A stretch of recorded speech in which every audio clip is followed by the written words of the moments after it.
Welcome to the You Seem Great podcast. I'm Becca, a former therapist and matchmaker turned date coach. And I'm Talia, a professional matchmaker and founder of a leading matchmaking company. Together, we have helped hundreds of singles find love. We're here to share our expert tips and tricks to help you find and keep love too. Hi, everyone. Welcome back to the You Seem Great podcast. Today, we're talking about why more women are giving up on dating. A little bit of a downer, but it's a trend that we're seeing. So we'll discuss it. But first, there's a topic that we keep bringing up, but we don't even have an answer for it. Yeah. But there's something with glow-ups and dating. Like all men and women these days that are doing like all the plastic surgery and Ozempic and just changing the way that they look and how it's impacting dating. Yeah. I mean, I have to imagine it just goes to the bigger topic of like social media's impact on dating and just like our desire to always like optimize and like maximize ourselves, our partners, our experiences. Like we have this like now pull to have the best of the best in every way. And I think that showed up a lot in dating with the dating apps and with social media. And I think it's now just coming into like our appearances as well. I mean, it has been for some time, but now I think there's just a way to elevate that's more natural and more acceptable. It's not so secretive, especially with Ozempic. Now everyone's getting like upper left eyelid surgeries. People are getting filler, Botox, all of those things. And it is interesting. I mean, it's interesting because, it levels out the playing field in one way that everyone's elevating their look. But it's also taking away a bit of the individuality of each person. And especially, I mean, let's be real, we're in Southern California. There is a SoCal face. Yes, definitely. That we all see and some people strive for. It's similar to how I feel about AI. It's kind of homogenizing thoughts and behaviors and the way that we interpret things. And it's giving us less creativity, less individuality. And I think that it's showing up physically sometimes in dating as well. I agree. Like people are looking similar. Yeah. You know, and I get it. And I do believe that if there's something that you can change that will make you feel significantly more confident, you do you. Absolutely, you should do it. But also, like, you know, being unique is good. And in dating, confidence is mostly an inside job. Yes. So it is a fine line. I think you need to look at the origin of why you want to do what you're doing. I have two sisters, so my dad only had girls. And my dad, when we were teenagers, said, I will invest in one thing that will make you guys feel better because I think it's important for you guys to feel good about yourselves. Love that. Nothing above and beyond. But like if there's one thing that you guys just really get stuck on in life, I will invest in that for you. I was born with a cleft lip. I had a surgery when I was 3 months old. I didn't know that. And throughout time, your face stretches, your lip stretch. So my cleft lip kind of wasn't holding up in the same way that it did when I was 3 months old. It was noticeable. I got a little made fun of in high school. People would ask me questions about it. I started to notice I was different. And it was hard for me for a few years. And my dad knew that. So my senior year of high school, he said, if this is something that you want, we will get you the second surgery. And he did. Interesting. Yeah. My sister had issues with her skin. He got her treatments for her skin, you know, so he would invest in things within reason. And he would say, if there's one thing, but then let it be that, you know, stop there. And that was kind of the rule that I lived by. And I love that he did that for us. But, you know, you get on social media, you see all these things you can do.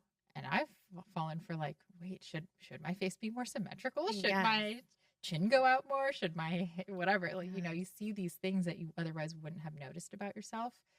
But if you're motivated by what you're seeing out there, that's not going to give you confidence versus if there's something within yourself that you've wanted for some time because it's something with you that you can't get over, go for it. Right. Yeah, I definitely believe that too. Like, go for it if it really will make you feel confident. But what I'm trying to also figure out is how are these things going to impact dating? Mm-hmm. Like, one example that I've seen is a couple girls that I know went on Ozempic, all of a sudden got this huge confidence boost and left their partners Oh, because they felt the grass was greener. interesting. And so I Was don't, the grass greener?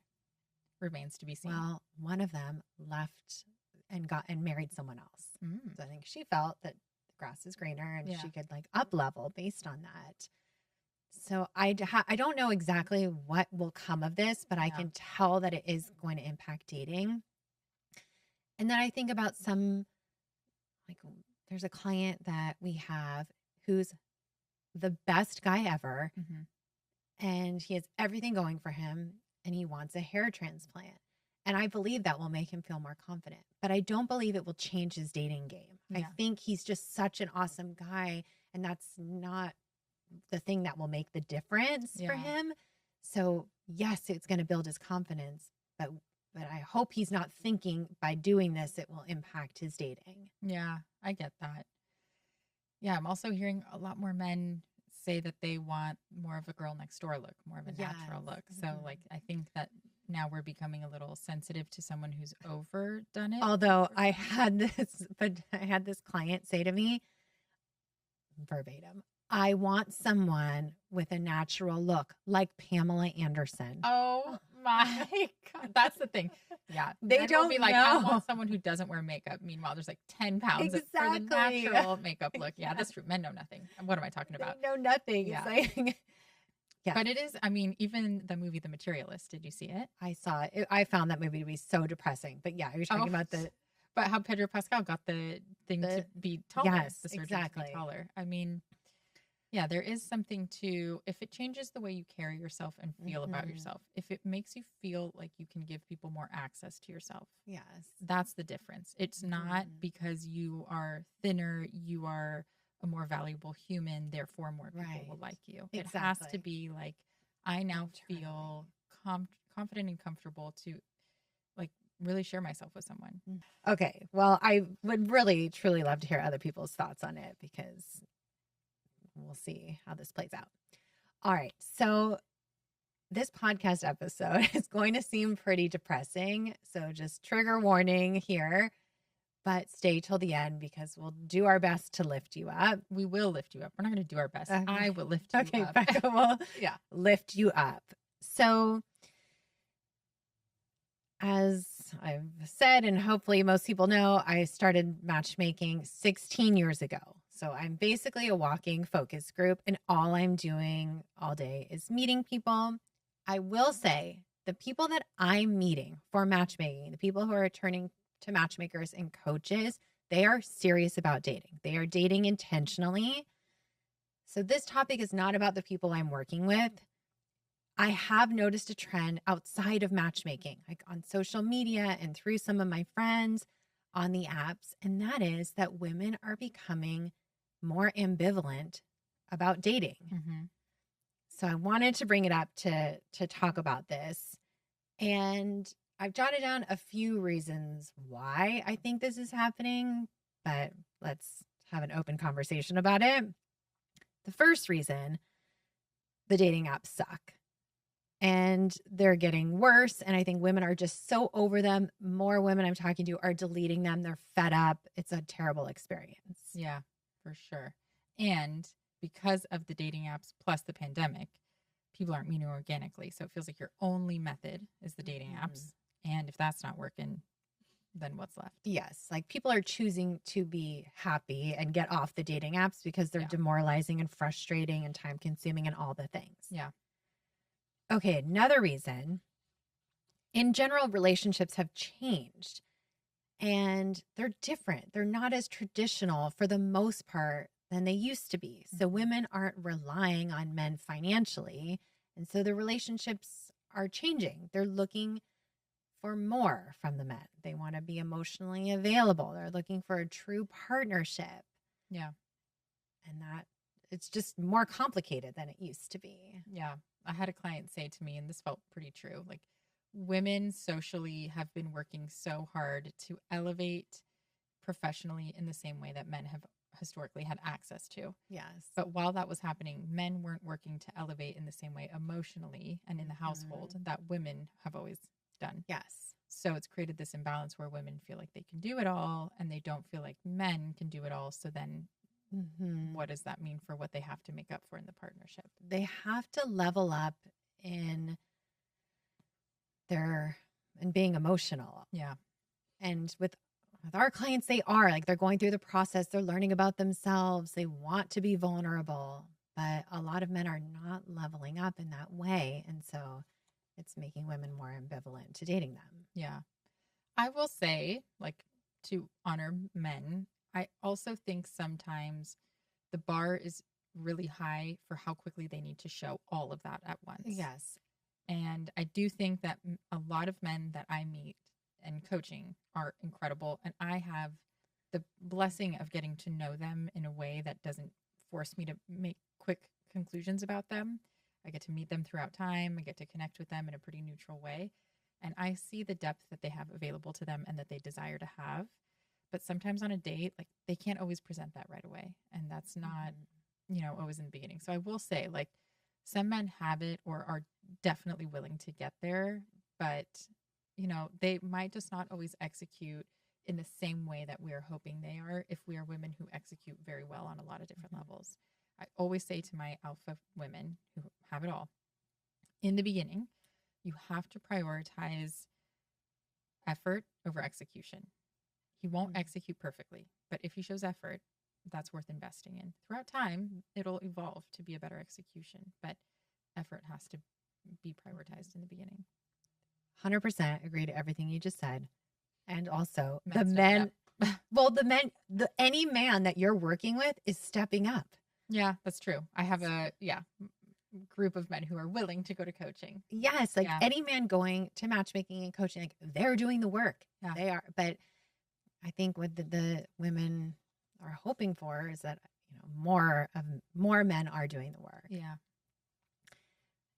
Okay, another reason that women are becoming more ambivalent is women have amazing friendships. They've built these incredible communities. So they get a lot of their emotional needs from friends. Yeah.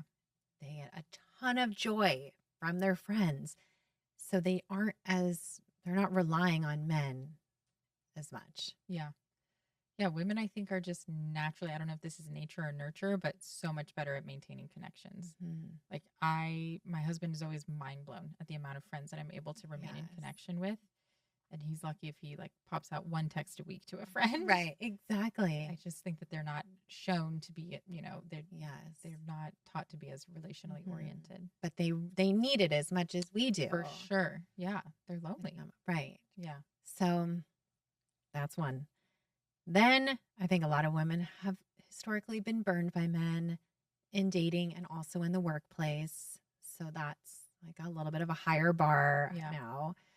And also, we talked about this on another episode, but more women either don't want kids or they're on the fence, or maybe they missed having kids and now they're older.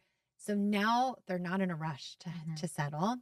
Anecdotally, the people that I'm meeting with, I would say about 20 to 25% of women don't want kids. I looked it up. ChatGPT, my bestie, said research shows that in women under 50 years old, 47% don't want kids. That was very shocking to me. Yeah, that is shocking. We can't always trust ChatGPT. We can't always. I agree. I feel like I'm a little bit more trustworthy in here because I'm a walking focus group. So maybe we'll stick with the 20%, but still it's a lot more. That's a huge shift from when I started matchmaking in 2010. For sure. It seems like more women don't want kids and therefore they're not as in a rush. Yeah. So they're just living their full lives. Also, the younger generations, we talked about this in the beginning with social media. It seems to be a little cooler to be single on social media than in a relationship. Yes. Yeah. 100%. There's like hot girl vibes where you're just in your aloe yoga or going out Hot girl partying. summer. Yes, people don't want to see you like eating dinner with your boyfriend. Yeah, but even Call Her Daddy is married. You know, like the pinnacle of like female empowerment is married. Yeah, but you don't really see that. I feel like No, there's a lot. I have no idea what he looks like. I just know she had a wedding. I know nothing about him, which is fine. But like, yes, it doesn't have to be part of your identity. I think that's the beauty, but doesn't mean it's not important. Right. It's just that people don't want to see that as much as they want to see your single girl life. Yeah. So it makes it seem cooler to be single. And then I think the last thing is dating is a skill and it takes time and energy and it's a little bit of an annoying process. It can be. Mm-hmm. And so a lot of women are like, I'm going to prioritize traveling the world and hanging with my girlfriends and doing all the things. Yeah. And they're not prioritizing relationships as much as they used to. Yeah. Yeah. It's like joy is more controllable when you don't have the risk of dating involved. Yes. And I think when they have so much going on in their lives, like relationships, they're financially doing fine, they can travel, they have access to anything and everything. The risk of dating doesn't really seem worth the reward of a relationship. That's exactly right. It's like, okay, if I'm going to spend X amount of dollars on a vacation or matchmaking, even though matchmaking ultimately will be the more fulfilling path where you end up in a partner, I think often they're choosing the vacation for sure because it's more controllable. Yeah. So because of all these reasons, it seems that women like aren't that into dating. They're not prioritizing relationships. They're more ambivalent. If it happens, it happens, but they're not putting in the effort. Yeah. Again, outside of matchmaking and coaching, like just a trend that I've noticed. Yeah. So what do we do with this information? Well, I think it's important information because it is happening for a reason.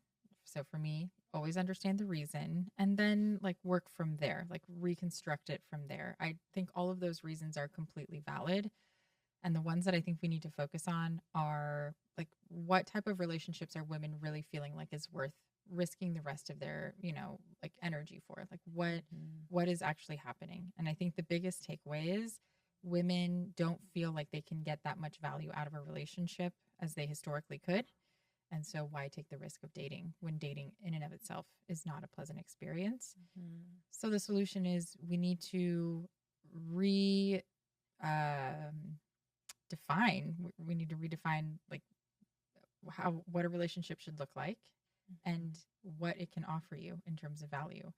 We are also in one of the most individualized countries and where we don't prioritize community as much as the individual.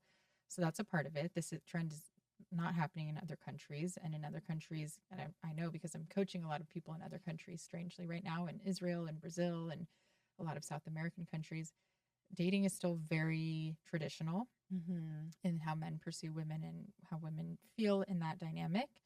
But in the States, I think there is a very individualized culture, which is fine. It's great in one capacity because women now feel like we have access to things we never had access before. And we don't need to tolerate things we've never tolerated before, which is the dream. But that means that our desire for a relationship has to match what we feel we're worthy of and what we are capable of. So what I do know is relationships largely impact health. And positive relationships have a very positive impact on health. Yes. In fact, I have another stat here. Yeah, hit me with it. Okay. Close relationships can increase longevity by as much as 50% and is as impactful to mortality risk as factors like obesity or smoking. Yes. Okay. So there you have it. Like we need relationships. We just do as human beings. And I think women and men equally need relationships. Men, as we talked about, like do the work, start leveling up emotionally, prioritize your relationships outside of dating as well. Like build yourself up so that you can be ready for that incredible woman.